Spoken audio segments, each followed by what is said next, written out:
स्वागत है मुंबईच्या सेट में। आज फिर एक बार हमारे साथ है ज्ञान गुरु डॉक्टर प्रज्ञेश। प्रज्ञेश जी, आपका हार्दिक स्वागत है। Thank you so much cure भाई। सबसे पहले तो मैं आपका भी बहुत ज़्यादा थैंक यू कहना चाहता हूँ, क्योंकि आज आपने मुझे इस मुंबईचा सेट के अंदर बुलाया और सबसे पहले तो आपने अपने और आपके ऑडियंस के काबिल मुझे समझा कि मैं आपके और आपके ऑडियंस के जो कोई भी सवाल है उसके मैं हो सके उतना सेटिस्फाइड आंसर दे पाऊँ, उसके लिए बहुत बहुत धन्यवाद। प्रज्ञेश जी, आप बताओ कि बहुत अभी कुछ ही दिनों में जन्माष्टमी आने वाली है, जी दही हंडी आने वाली, जी जी जी तो बाल गोपाल आने वाले हैं। इनके बहुत सारे अलग अलग नाम है, जी तो ये नाम अलग अलग क्यों है? जी। सबसे पहले तो अगर हम भगवान का नाम ले, हाँ, है ना, तो शायद हम सबको पता है कि भगवान के 1000 नाम है। बराबर। भगवान के विष्णु सहस्त्र हाँ नामावली, हाँ जैसे हम भगवान सत्यनारायण की कथा भी घर पे करते हैं, तो आपने देखा होगा कि भगवान को तुलसी 1000 चढ़ाई जाती है। हाँ। तो भगवान के 1000 नाम नाम। के भगवान के तुलसी चढ़ाई जाती है, बराबर, ठीक है। वो 1000 नाम का बड़ा महत्व है, हाँ, ठीक है। वो 1000 नाम का बहुत बड़ा महत्व महत्व है विष्णु सहस्त्र का, बराबर। बराबर है। उसके बारे में भी हम कभी चर्चा जरूर करेंगे, उसके बारे में भी। बट शुरुआत में जैसा आपने सवाल किया तो उनका जवाब इतना ही है कि भगवान के बहुत सारे नाम हैं, बराबर। तो गोपाल है, तो उस जो हम बात करते हैं कालाष्टमी के दिन, जैसे आपने कहा जन्माष्टमी के दिन, अष्टमी यानी अष्टमी है ना, आठम आठम, बराबर है, बराबर। तो अष्टमी का जन्म भगवान का हुआ, इसलिए जन्माष्टमी। अच्छा जी तीसरा भी है दही हंडी, जी जो महाराष्ट्र में बहुत प्रचलित नाम है, दही हंडी। जी जी जी तो वो दही हंडी इसीलिए कि महाराज, अरे जो कृष्ण भगवान थे, जी। वो हंडी में से, हंडी मतलब शायद वो हाँ जी हाँ जी। मटका जिसको बोलते हैं, घड़ा जिसको बोलते हैं, बराबर। उसमें से वो मक्खन दही दूध चुराते थे, इसके लिए वो दही हंडी बोला जाता होगा शायद। जी जी जी, सही बात है सर। ये जन्माष्टमी या दही हंडी क्यों मनाया जाता है? जी सर, बहुत बड़ी बात है। जैसे कि हम बात करते हैं कि जन्माष्टमी के पीछे भी, जो मैंने कहा कि हर एक त्योहार के पीछे बड़ी कथा है हमारे पास, ठीक है। तो जन्माष्टमी भी जैसे भगवान का जन्म हुआ, हाँ, अष्टमी के दिन खास करके, तो उस तरीके से भगवान को भी एक माया स्वरूप में गिना गया है। भगवान नारायण, भगवान विष्णु, कृष्ण जो है परमात्मा खास करके, बराबर, मायावी देवताओं में भी एक है। उनका जन्म होना भी बहुत बड़ी बात थी उस समय पे। तो उनका जब प्रादुर्भाव हुआ इस धरती के ऊपर, यहाँ पर जितने राक्षस थे, सारे राक्षसों को मारने के लिए भगवान ने हमेशा जन्म लिया है, हमेशा, बराबर। महाभारत में भी कहा गया है, बराबर है। हाँ, कि जब जब इस धरती के ऊपर, हाँ, राक्षसों का बोझ बढ़ेगा, तब तब मैं जन्म लूंगा, हाँ। तो भगवान के 10 अवतार मुख्य कहे गए, उसके अंदर भगवान ने आकर यही अवतार का कारण दिया गया है, ठीक है। मत्स्य कूर्म वराहम च नारसिंह च वामनम रामम रामम राम कृष्णम बुद्धिम कल्कि नमाम्यहम्। बुद्ध भगवान तक हम आ गए हैं, आगे चलने वाले हैं, आगे चलने वाले हैं कल की अवतार की। तो कलयुग में कल की अवतार भी होगा, जिस वक्त सबसे ज्यादा ये दोष बढ़ेंगे पृथ्वी के ऊपर, राक्षस बढ़ेंगे, जितनी तकलीफें बढ़ेंगी, उसके बाद भगवान सर्वनाश के लिए अवश्य एक बार जरूर आएंगे। तो अब तो कहा जाता है कि कल किसी ने अवतार ले लिया है, कहीं है आप, क्या ये सही है? नहीं नहीं नहीं सर, ये एकदम गलत बात है। आज तक की ये सब मिथ्या बातें हैं, उसमें ध्यान मत दीजिएगा, क्योंकि हमेशा एक हर एक युग का चरण होता है। ये भी युग चल रहा है कलयुग, उसका चौथा चरण है, बराबर। ये तो पहला चरण चल रहा है, कलयुग के कली प्रथम चरण है। हम कहाँ पर बैठे हैं?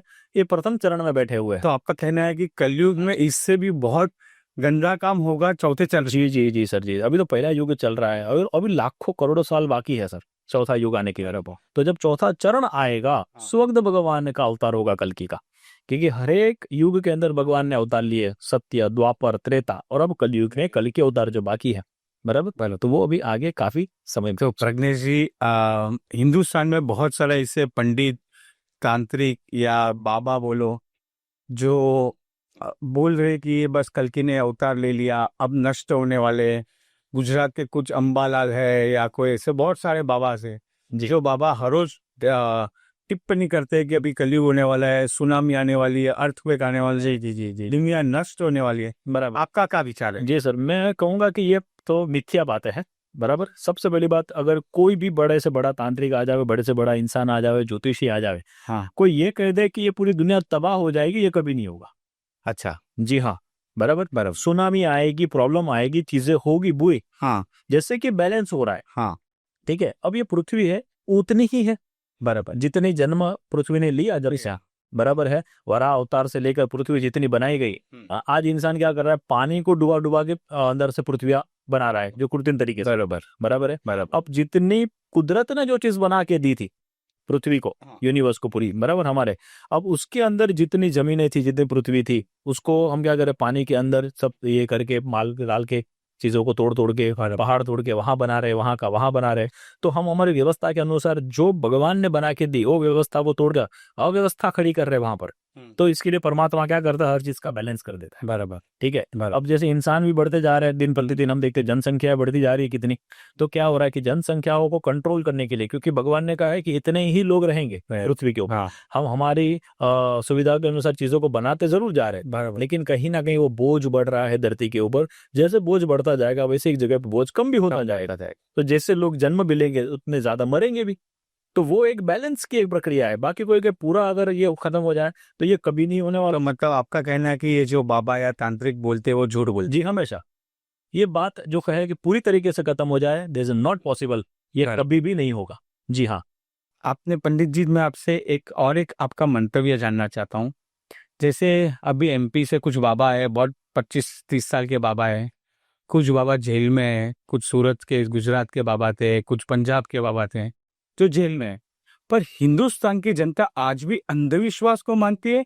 क्या इस बाबा का कोई ऐसा अवतार है या ऐसा उनका प्रभाव है जिससे पब्लिक अट्रैक्ट होती है? जी हाँ, ये तो मैं कहूँगा सबसे ज्यादा अट्रैक्शन, सबसे पहली बात। मतलब अंधविश्वास है। हाँ, अब कैसा हुआ कि चीजों को समझा देता हूँ मैं पहले तो ये सब अंधविश्वासों में ज्यादा विश्वास नहीं रखता। ओके। ठीक है। तंत्र शब्द यहाँ पर बहुत बड़ी बात है सर, बराबर है। किसी किसी के पास हर चीज की प्रकार की कोई ना कोई विद्या है। हाँ, ये कलयुग में ये कंफर्म है कि विद्या तो आपको मिल जाएगी। आप विद्या मतलब ये विद्या जो हम पढ़ाई लिखाई करके विद्या थी वो विद्या नहीं, वो नहीं, तांत्रिक तरह की विद्या की बात कर रहा हूँ। तंत्र विद्या के अनुष्ठान है, कार्य सिद्धि है, हर प्रकार की विद्या में प्राप्त होती है। कर्ण पिशाचिनी वगैरह बहुत सारी चीजें। जैसा आप कह रहे हो ना कि आजकल जो आपने कहा कि भाई ऐसे बाबा आ गए कि जो बैठ के लोगों की बात कर रहे हैं कि आपके अंदर क्या चल रहा है, आप क्या होने वाला है, यहाँ पर बैठे बैठे निकाल रहे, पर्चियां निकाल रहे, चीजें निकल रही है। तो ये सारी चीजें कहीं ना कहीं एक विद्या के अनुसार मिली है। ठीक है। ये तंत्र में कई सारे प्रकार हैं। कर्ण पिशाचिनी एक विद्या है, जैसे मैं कहना चाहूंगा, जैसे कि एक पिशाच है जो सामने वाला बैठा हुआ इंसान है, उसकी क्या प्रॉब्लम है या उसके अंदर क्या बातें चल रही है, आपको कान में आके बोल के जाएगी। बराबर। ठीक है, उसको कर्ण पिशाचिनी बोलते हैं। तो ये रियल है। ये रियल है। तो कैसा हो गया कि मेरे को वो विद्या है अगर मेरे पास, तो मैं सामने वाले की चीजें जान लूंगा। बराबर बराबर है। अब वो जान तो लिया, हाँ, लेकिन उसका सॉल्यूशन, हाँ वो बड़ी बात है। बराबर बराबर। तो आजकल पब्लिक के बीच क्या है कि मेरे अंदर की बात अगर आपने जान ली, बराबर, तो बस मैंने आपको भगवान मान लिया है। तो जैसे हम डूबती नस पकड़ ली आपकी, एग्जैक्ट। तो बाद में मैं भगवान हो गया। तो विश्वास जरूर रखो, लेकिन उस विश्वास को वहां तक मत लेके जाओ जब तक वो अंधविश्वास बन जाए। बराबर। हर चीज में विश्वास बहुत रखो, लेकिन वो अंधविश्वास मत बनाइए। हम क्या कहते हैं कि हम भगवान को नहीं मानते, लेकिन उनके दूतों को भगवान मानना शुरू कर दिया। तो ये गलत है, क्योंकि उन्होंने आपको पता है कि मेरे को कैसे पता चला, वो बताएंगे आपको कभी आके, और कभी भी नहीं बताएंगे आपके ऊपर। ठीक है। कोई भी देवी देवता, कोई भी ऐसे जो साधु बाबा जो बन गए जितने बड़े बड़े, कई लोगों को मैंने देखा है, हाँ, उसके बाद उनके पराक्रम निकलते तो फिर जेल में मिलते। हाँ। ठीक है। तो ये पराक्रम निकले कहाँ से बाद में? आपने ही उनको इतना बढ़ावा दिया जब जाके वो चीजों को बुरी तरीके से यूज करना शुरू किए। मतलब ये गलती बाबाओं की नहीं है, गलती श्रद्धालुओं की है, पब्लिक की है सर। तो मतलब बाबा चाहे कुछ भी कर सकते हैं, श्रद्धालु को समझ के रहना पड़ेगा। हमेशा उनको बहुत समझ के, उनको बहुत चेतावनी के साथ चलना जरूरी है। हाँ बराबर है। तो आप कहीं पर गलत जगह पे फंसो नहीं, गलत इंसान के हाथ में ना फंसो। बराबर। धर्मों की बात अगर अलग है, आपको फंसाने वाली, बाटली में उतारने वाली बात पूरी अलग है। बराबर है। तो बहुत सारी चीजें हैं इसके अंदर। अभी आपने जैसे धर्म की बात की, तो आजकल हिंदुस्तान में सनातन धर्म का बहुत पब्लिसिटी हो रही है जी। तो आपके हिसाब से सनातनी धर्म गुरु और बाकी जो आम बाबा है उनमें क्या डिफरेंस है? जी देखो, मैं तो ये कहूंगा कि दो चीज है। सनातनी के पीछे पॉलिटिक्स है। अच्छा। बराबर है। हाँ। सनातनी के पीछे आज हमारे यहाँ पर हिंदू और मुसलमान को लेकर के बहुत सारी चीजें चल रही है, कंट्रोवर्सी। बराबर है। तो भाई मेरे अपने हिंदू के वोटर बढ़ाना है, हिंदू की चीजें बढ़ानी है, तो सनातनी को खड़ा कर दो। हाँ। तो वो सनातन में चले जाएंगे, या हिंदू या मुसलमान हो या कोई भी धर्म के। बराबर बराबर बराबर है। ये सबसे पहली बात आ जाएगी। हाँ। और उसके बाद जो धर्म गुरुओं की बात अगर हम करें, हाँ, तो धर्म गुरु में बहुत अलग अलग चीजें हैं। आज भी अगर हम सच्चे गुरु, सच्चे धर्म गुरु, सच्चे लोगों को, साधु बाबा को अगर देखने जाओगे तो हिमालय की चोटी में जा करके जूनागढ़ के कहीं अखाड़ों में या कहीं जंगलों में बैठे हुए हैं। हाँ, नागा साधु वगैरह, जो आपको अभी कुंभ का मेला हुआ तो कई लोगों ने नहीं देखा लेते। हाँ, इतने बड़े बड़े लोग हैं, साधु है, जितने बड़े उनकी शक्तियां है, उनके पास तंत्र की, विद्या की कितनी चीजें हैं, लेकिन कभी भी वो हाईलाइट में नहीं आए। बराबर। उनको जरूरत ही नहीं है, जरूरत उनको केवल और केवल परमात्मा से लेन देन है। उनको सिर्फ और सिर्फ अपने जो अनुयायी है या उनके जो शिक्षा, जो उनके दीक्षा लेने वाले जो लोग हैं, उनके साथ रहने वाले जो उनके भक्त है, जो उनको खास करके मानते हैं, उनको सिर्फ इतना है, उनको पैसा नहीं चाहिए, उनको ना ही नाम चाहिए, फेम चाहिए, ना ही उनको पॉलिटिक्स चाहिए, ना ही वोट चाहिए, उनको केवल भगवान चाहिए, मोक्ष चाहिए। अब मोक्ष के लिए अगर किसी ऐसे सदगुरु के शरण में हो तो आपको अवश्य मोक्ष मिलेगा। लेकिन आप नाम फेम के लिए और वोटर के लिए अगर किसी के शरण में हो तो सनातन के नाम से चलो तो जिंदगी भर चलते ही रहोगे। तो मुझे सिर्फ आपकी बातों से पंडित जी एक चीज मुझे समझ में आई कि आशाराम और राम रहीम सही थे, बाकी के भक्त गलत थे। मैं तो ये भी कहूंगा कि सही तो वो भी नहीं थे। आपने बताया कि जो दर्शक है, जो भक्त है, वो अंधविश्वास पे। लेकिन शुरुआत तो आपने की लोगों में अंधविश्वास फैलाने की। हाँ, बराबर है। जब आपने शुरुआत की तो लोग शुरुआत हुए। बराबर। तो दोनों की गलती है। जैसे मैं बात कहना चाहता हूँ, जैसे एक मकड़ी होती है, हाँ, बराबर, वो अपना जाल बनाती है। वो जाल किसके लिए बनाती है? खुद के लिए, खुद के लिए, खुद को रहने के लिए, उसका घर है वो। बराबर बराबर बराबर। अब वो मकड़ी थोड़े दिन के बाद वहां से चली जाती है, कहीं और जाके दूसरा अपना जाल बनाती है। हाँ, अब जाल तो वैसे के वैसे पड़ा हुआ है। हाँ, अब मक्खी मच्छर जो होता है, छोटा सा जीव, वो उड़ उड़ के कहीं ना कहीं वो जाल में जाके बैठ जाता है। बराबर। और वो जाके वहां फंस जाता है, क्योंकि उसके पैर तो जाल के अंदर, हाँ, उसके पैर जो है वो जाल के अंदर फंस जाते हैं। हाँ, मकड़ी उसमें से निकल सकती है, मच्छर मक्खी नहीं निकल सकते थे। अब वहां पर पड़े पड़े मच्छी मक्खी एक दिन दो दिन फिर वो मर जाएंगे, बराबर, क्योंकि निकल नहीं पाए। बराबर बराबर है। अब अगर भगवान को मैं सवाल करने जाऊंगा कि ये मृत्यु का कारण कौन, वो खुद मक्खी या मच्छर जो खुद जाके बैठे, हाँ, या फिर वो मकड़ी जो वो बना के गई? बराबर। भगवान बोलेगा इसका जवाब तो मेरे पास भी नहीं है, क्योंकि दोनों में से किसी का कारण नहीं है। हाँ, मकड़ी ने तो अपने लिए बनाया था, और मच्छर और मक्खी को पता नहीं था कि यहाँ पर जाके फंस जाएंगे, इसलिए वो जाके बैठ गए। बराबर। अब उसका मृत्यु का कारण तो कोई नहीं है। नहीं, सेम यही चीज है सर, बनाया खुद के लिए, फंसे कोई और, तो कारण कोई नहीं, लेकिन दोनों कारण है। बराबर। पंडित जी, जन्माष्टमी रात को 12 बजे ही क्यों मनाई जाती है? तो जैसे भगवान का जन्म आधी रात को 12 बजे के आसपास हुआ, इसलिए से हम भी आज भगवान की जन्माष्टमी मनाते हैं। कोई भगवान का जन्म का उत्सव है, जन्मोत्सव, जन्म, बराबर। तो जन्म जो समय पे हुआ उसी समय पे आज भी हम वही कंटिन्यूटी रखी है कि रात को 12 बजे भगवान का जन्म हुआ था, तो हमारे घर पे भी हम भगवान लाल जी की जो पूजा करते हैं उसका रात को 12 बजे जन्म मनाते हैं। बराबर है, बराबर है। तो यही कंटिन्यूटी चलती आ रही है। जिसे जन्माष्टमी मतलब कृष्ण भगवान का जन्म, इसको सबसे ज्यादा मनाया जाता है यूपी, बिहार, गुजरात और महाराष्ट्र। हर जगह पे मनाने के तरीके अलग अलग है। आज मैं देखता हूँ कि महाराष्ट्र में तो इसको कमर्शियल इवेंट बना दिया है जी, दही हंडी के नाम पे लाखों का इनाम बांट। जी जी जी जी ये सब क्या हो रहा है? जी सर, ये मैं तो कहूँगा सबसे बड़ी बेवकूफ़ी है। लोगों को ये शब्द सुनने में थोड़ा सा बुरा जरूर लगेगा, लेकिन सत्य की बात कर रहा हूँ, ये नग्न सत्य है आज के समय में। हमने कहीं त्योहार, कहीं उत्सव, ऐसी चीजें है ना सर, जैसे गणपति आ जाएंगे, एक एग्जाम्पल दिया, नवरात्रि आएगी बहुत बड़ी, तो पहले तो घर में या मोहल्ले में बैठ के फ्री में गरबा खेला जाता था। आज पैसे लेकर पास बना के पैसे कमाए जाते। तो सर कोई भी चीज में कमर्शियल तो आ ही गया है।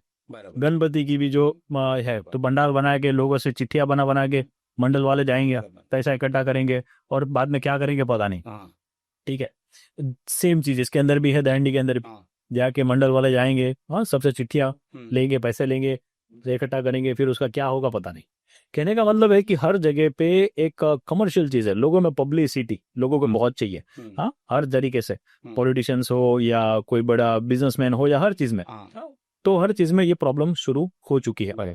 दहीहंडी में जैसे हमने कहा कि अलग अलग प्रकार है सर, अलग अलग जगह पे जैसे बनाई जाती है, तरीके से मनाई जाती है। तो ये जिस तरीके से हमारे यहाँ पर कहते हैं ना कि बार गाँव बोली बदलाती है, बराबर, तो बार गाँव में तो बोली यानी कि हमारी लैंग्वेज भी चेंज हो जाती है। हाँ, तो पद्धति तो अवश्य चेंज होनी ही होनी है। पर तो पंडित जी, प्रज्ञेश जी, ऐसा है कि आपने जो अभी बताया, हमारा आम जनता का मानना ऐसा है कि ये जो आज के दिन में फेस्टिवल सेलिब्रेट किया जाता है, जैसे दही हंडी के लिए इसके लिए मंडल से या किसी से पैसा लिया जाता है, क्योंकि उसके पीछे खर्चा है। बराबर है। गणपति जी के पीछे इतने बड़े बड़े पंडाले बनाते हैं, उसके पीछे खर्चा है, इसके लिए बात है, क्योंकि ये सोशल वर्क है। बराबर है।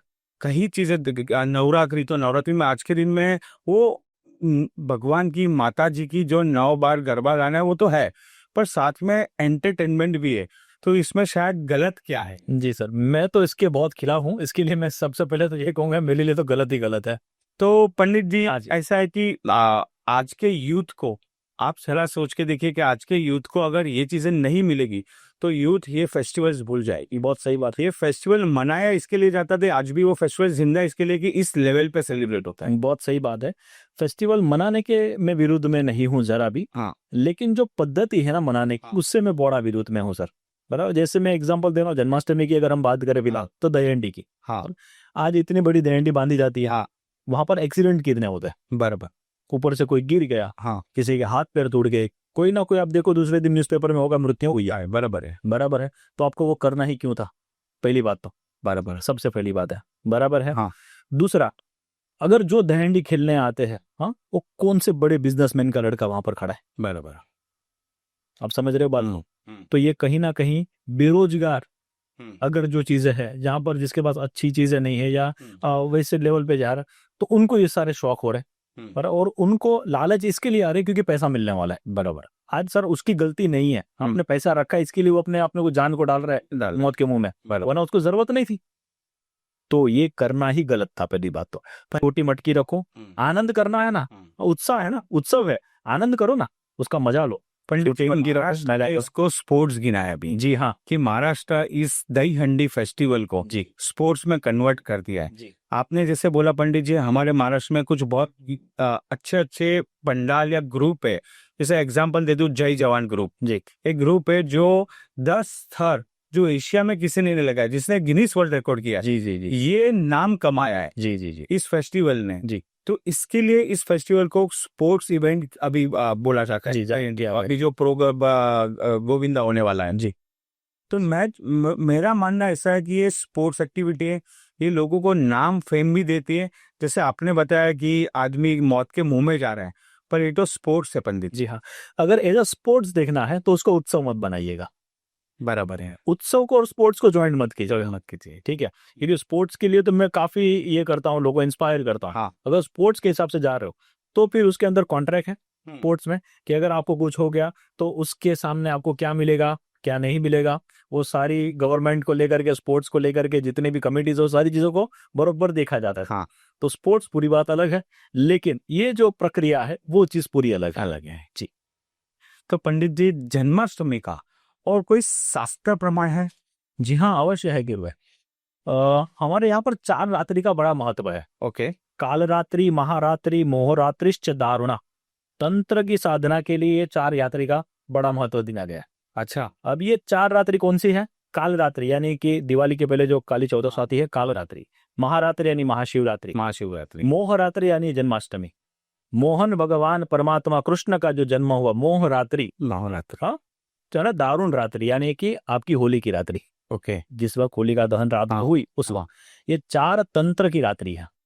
मतलब जो तंत्र विधि जब करते हैं या इसको आपने जैसे इसके पहले भी हमें एक बार बताया चाहे कि इससे आपको बहुत ज्यादा पावर मिलता है या बहुत ज्यादा फायदा मिलता है। तो 4 रात्रि में एक रात्रि जन्माष्टमी की रात है, उस वक्त रात को अगर हम करते हैं कि भगवान को जिस हमने जन्म किया। हाँ। फिर लोग आजकल मैंने देखा है कि जैसे गुजरात बाजू मैंने बहुत सारे लोगों को देखा कि पत्ते खेलने बैठ जाते, जुगार खेलने। हाँ। एक तो सबसे पहले मैं बात कह दूं कि भगवान के नाम पे जुगार खेलना बंद कर दो। जुगार खेलना है ना तो क्लब में जाओ या घर में बैठ के जुगार खेलो, लेकिन भगवान के नाम पे कभी भी जुगार खेलना नहीं। मेरे को शास्त्र में या कोई भी पुराण या कथा में बता दीजिए कि भगवान ने जुगार खेला हो। मैं अपनी आइडेंटिटी भूल जाऊंगा अगर कोई मेरे को प्रूफ करा के बता दे ये चीज के बारे में कि भगवान ने जुगार खेला था। कभी नहीं, भगवान के सामने तो खेला था नहीं, भगवान वहां पर हाजिर नहीं थे जब जुगार खेला गया तभी। बराबर। हाँ, तो याद रखना, महाभारत की कथा के अंदर इसका प्रमाण है।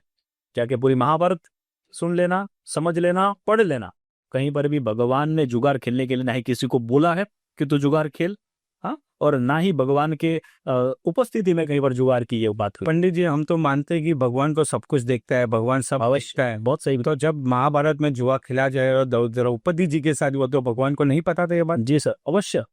देखो, लिखी सब बात सी चीजें होगी, शास्त्र से लेखो या हमारे भाग्य से लेखो या हमारे विधाता से कोई भी बात होगी, हाँ, बराबर है। हाँ, वो बात पूरी अलग होगी। लेकिन आज जो हम खेलते हैं उसका परिणाम भी लोगों ने देखा। हमारे यहाँ पर कथाओं का प्रमाण इसीलिए है। हमारे यहाँ पर इतिहास क्यों सिखाया गया सर आपको? आपके बराबर। स्कूल में आपको इतिहास क्यों सिखाया गया? क्योंकि हम वो ना करे इसीलिए इतिहास सिखाया गया, वरना हमारे कौन से जॉब में, बिजनेस में, काम में वो इतिहास काम लगाया ना लगा? मुझे बताओ, कहीं काम नहीं लगा, बराबर है। लेकिन वो हमारे जो पूर्वजों ने गलती की, वो गलती हम रिपीट ना करें, जिससे वो दुखी हुए थे, हाँ, हम दुखी ना हो, इसीलिए इतिहास लिखा गया, इतिहास लिखा गया। सिखाया जाता है। बराबर। तो ये हमारा कथा है, वो हमारा जो पुराण है, वो इतिहास है। वो इतिहास में लिखा कि भाई इस तरीके से खेलने के बाद इनको ये तकलीफ हुई, प्रॉब्लम हुई, हाँ, इतने संकट हुए, हाँ। तो वो देखकर अभी हमको नहीं खेलना चाहिए आगे जाके जुगाड़, हाँ। तो लेकिन कलयुग में ये लोगों को समझ में नहीं आता, लोग अपने मौज शौक के लिए भगवान का नाम ऐड कर दे। तो पर कहीं तो ऐसा होगा पंडित जी, जो लोग बोलते हैं श्रावण महीने में पत्ते खेलो, गुजरात में स्पेशली सातम आठम आया तो गुजरात बंद हो जाता है जी हाँ, और सब लोग पत्ते खेलने चालू हुए। मुझे आज तक समझ में नहीं आया ये बात कि क्यों, रीजन क्या है सातम आठम का। कोई बोलता भगवान, अरे भगवान ने खेला कब, मेरे को ये तो बताओ। कोई प्रमाण ही नहीं है, बस सिर्फ सब कोई करना है या कोई कोई कथा नहीं है। हमको खेलना है, लेकिन हमको कोई आकर अगर दो बात सुना के जाएगा बुरी, तो हम बोलेंगे भगवान भी तो करते थे। कई बार मैंने भी श्रावण महीना चल रहा है, देखा, सुन रहा हूँ कि यार ये तो भगवान भी तो ये पीते थे। भगवान ने कहीं पर भी नहीं कहा गया कि भगवान नहीं दारू पीता था, बराबर। भगवान शिव ने कब पी? विष पिया है उसने, विष पिया है, लेकिन उस विष को बचाने के लिए, लेकिन उस विष को उसने पेट में नहीं उतारा। अच्छा, उस विष को सिर्फ गले तक रखा है, इसके लिए नीलकंठ हुए, हाँ, बराबर है। तो जहर भी अगर भगवान ने पिया ना, तो गले तक रखा है, गले तक रखा है। बराबर। तो हमारी ताकत है गले तक रखने की। नहीं, अगर कोई गाली भी देते ना, तो हम गले तक नहीं रख पाते, पेट में उतर जाते। फिर देखते अब तेरी बारी आएगी तो मैं तुझे दिखा दूंगा, तुरंत बाहर निकाल लेते, उल्टी कर लेते वहीं पर ही। कहने का मतलब है कि भगवान के नाम पे गलत चीज करना बंद कर दो। 100 बात की बराबर। तो हम वही बात कर रहे थे कि रात्रि का महत्व, हाँ। ये 4 रात्रि का महत्व है, और इसके हिसाब से तंत्र का भी बड़ा महत्व है। और तंत्र का महत्व ये है कि जिस वक्त जो भी तांत्रिक होते हैं बड़े, अपने जो कोई भी देवी देवताओं का जो उनके पास सिद्धियां है, हाँ। उस सिद्धि को रिफिल किया जाता है, रिचार्ज करना पड़ता है। तो वो ये 4 रात्रि को बड़े महत्व से ये 4 रात्रि बैठ करके अपने आप को रिचार्ज करते हैं, और कंटिन्यूटी फिर पूरे साल तक 4 रात्रियों के अंदर अपने चीजों को रिचार्ज करते रहते हैं। और उसके बाद हमारी जो खुद की जो सिद्धियां होती है, उस सिद्धियों को अनमोल तरीके से अपने पास रख सकते हैं। इसीलिए सबसे बड़ा महत्व जन्माष्टमी का ये कारण है। प्रज्ञेश जी, जो तांत्रिक होते हैं, जो अघोरी बाबा होते हैं, तांत्रिक होते हैं, वो जो इसको रिचार्ज करते हैं अपनी एनर्जी को, फिर वो एनर्जी यूज कहाँ करते हैं? जी सर, देखो, ये तो कैसा है कि अगर मेरे पास पैसे आ गए, मैंने कमा तो कहीं से भी लिया, ठीक है, मैं उसको यूज कहाँ करूंगा पता नहीं। किसी को भूखे को खाना खिला के पुण्य भी कमाऊंगा, या बॉम्ब बना के किसी को परेशान भी करूंगा, बराबर। अब वो तो मेरे ऊपर है, हाँ, ठीक है। तो जो तांत्रिक है या कोई भी साधक है, उसके पास जो भी विद्या है, उस विद्या का प्रयोग किस तरीके से करता है वो खुद जानता है। प्रमाण नहीं है, क्योंकि विद्या आ गई, लेकिन उसके बाद प्रयोग कैसे करना वो तो नहीं लिखाया गया। हाँ, शास्त्र ने कहा गया है जैसा आप विद्या ले तो आपके गुरु के पास से, अगर कोई सात्विक गुरु के पास से विद्या लेते तो उसका पहला नियम है कि इसको आप गलत तरीके से यूज नहीं करोगे, बराबर। तो लेने के लिए तो आज तक शपथ कितने लोग ले लेते हैं, हाँ, कितने बड़े बड़े लोग पॉलिटिशियन शपथ लेते हैं ना, बराबर। कहीं को हाथ रख के गीता पे या कहीं पर, कितने बड़े बड़े शपथ है, तो कसम तो लोग आज झूठी खा ही ले लेते हैं, बराबर है। और उसके बाद बड़े बड़े कांड कर लेते हैं। तो बड़े लोग कांड करते हैं, तो आज ये लोग भी कांड कर रहे हैं, और लोग तांत्रिक भी कांड कर रहे हैं, आपका कहना वो है? अवश्य। जब ये आ रहा है कांड बाहर आ रहा है ना, हमको नहीं दिख रहा पेपर में इसने ये किया वो किया, तो ये तो रियलिटी है। जब रियलिटी की है तो अगर मुझे किसी का बुरा करना हो या किसी को नष्ट कर देना हो, तो मुझे तांत्रिक के पास जाना चाहिए। और तांत्रिक जो भी तांत्रिक हमारे पास से क्या ले, तांत्रिक को हमारे पास से क्या चाहिए? पैसा? देखो, तो कोई काम ही नहीं है। हाँ, वही बात है ना कि आजकल तंत्र की अगर हम बात करते हैं ना, तो तांत्रिकों की अगर चीजों की अगर हम बात करेंगे, तो पहले तो आपको सच्चे लोग मिलने ही मुश्किल है, सच्चे तांत्रिक मिलना मुश्किल है, सबसे सच। हाँ। और जो सच्चा होगा वो किसी का बुरा करेगा ही नहीं, पहली बात तो, बराबर। केवल और केवल सिर्फ और सिर्फ उसने जगत और ये पूरे संसार का अच्छा हो पाए कितना, उसके लिए ही वो विद्या को प्राप्त करते हैं। और इसीलिए उनको तांत्रिक बोलते हैं, बराबर है, बाकी को पाखंडी बोलते हैं। अवश्य। प्रगति जी, थैंक यू सो मच, आपका आभार हमारे इस मुंबईचा सेट पे आने के लिए। आज हमने बहुत सारी बातें की, हमने राखी कैसे मनाई जाती है, जन्माष्टमी कैसे मनाई जाती है, तांत्रिक बाबाओं के लिए बात की। ऐसी बहुत ही रोचक बातें आपसे करने के लिए वापस हम आपको आमंत्रित करेंगे। बहुत बहुत धन्यवाद, थैंक यू, अस्तु। तब तक के लिए दर्शकों, थैंक यू सो मच। जय श्री गणेश।